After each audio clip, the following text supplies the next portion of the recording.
is the wild-eyed and disheveled look of someone who was out of the house at 9 a.m. to drive a half hour to a new place and freezing cold and find out from a gutter specialist that there's a hole in our fascia where creatures have potentially gone into the roof. But that's okay. We're going to fix that. I wanted to show you a few things today. Some of the more interesting, we'll call it character of the house, specifically on the outside of the house, just to give a sense of it. This place is a bit of an adventure. There are multiple places that are just ideal to murder someone on the property. Murder someone on the property? Which is, that's all you want from a house, really.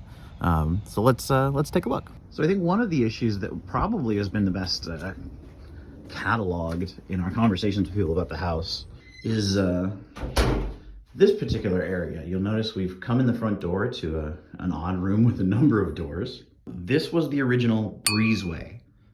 The original front door here. You can even tell because it's got an outdoor light. And then over here was a carport. Let's go into the actual room. And you'll see that it's a significant space, right? But you can kind of tell by the shape, this is where you would park a car, right? There is electrical in here. There is no heating and air. They've even covered up the original sort of beautiful ceiling with styrofoam that's been sort of laid in and wedged in. That's because there's no actual insulation. At the back of the room, storage areas, because carports in this area often had backs to them where you could put workbenches and whatnot.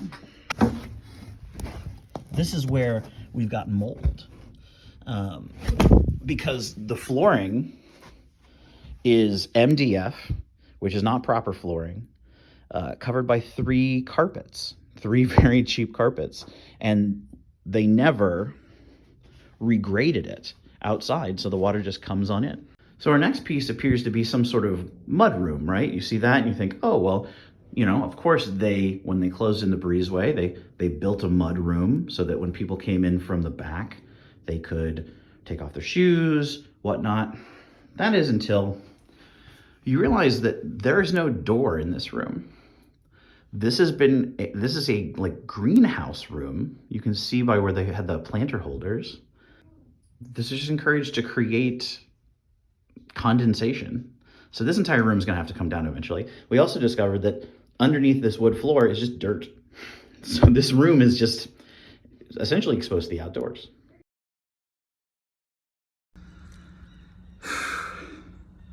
So I'm gassed right now because I have been fighting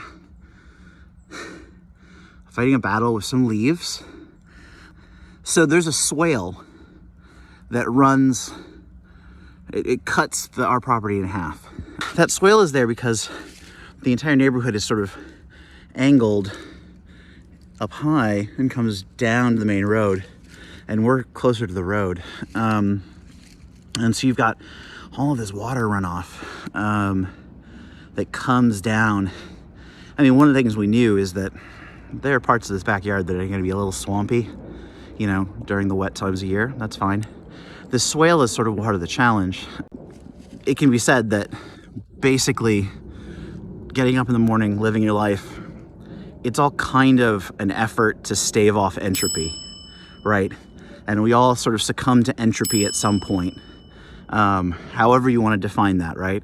And this family, this older couple who had been here for 50 plus years, 60 years, had clearly yielded parts of their yard to entropy, right?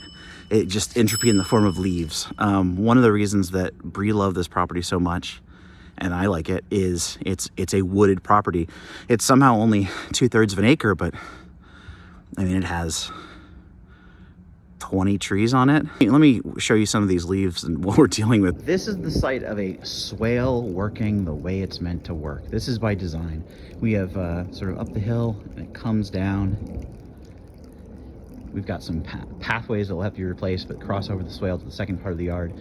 And all this was full of leaves. You can sort of see clumps of leaves to the side. All of this was choked So none of the water could pass. And of course, if the water can't pass, as it's doing now, you may be able to hear some of the bubbling, and pass on through the yard, it ends up getting soaked and absorbed into the ground around it. And suddenly all of the ground is just a soaking wet marshland. Beyond that, and here's the first look at sort of all the trees we have. Just mounds and mounds of leaves and leaf cover. Far more than just what one season could have sort of yielded. It's just very clear that all of this over the years has been allowed to accumulate and break down. And as you walk in these back areas, your feet just sort of sink in. And part of that is because the water has been absorbed into the ground because the swales have been choked. And part of this is because, well, if you've ever seen a compost heap, right, you know, it all breaks down and you get this soft, yielding soil. And so we've basically got like a 20 by 20 patch of composted soil. So one of the top priorities is getting these leaves out of here. You can sort of see how far back our yard goes. There's a fence right there. That's the cutoff point.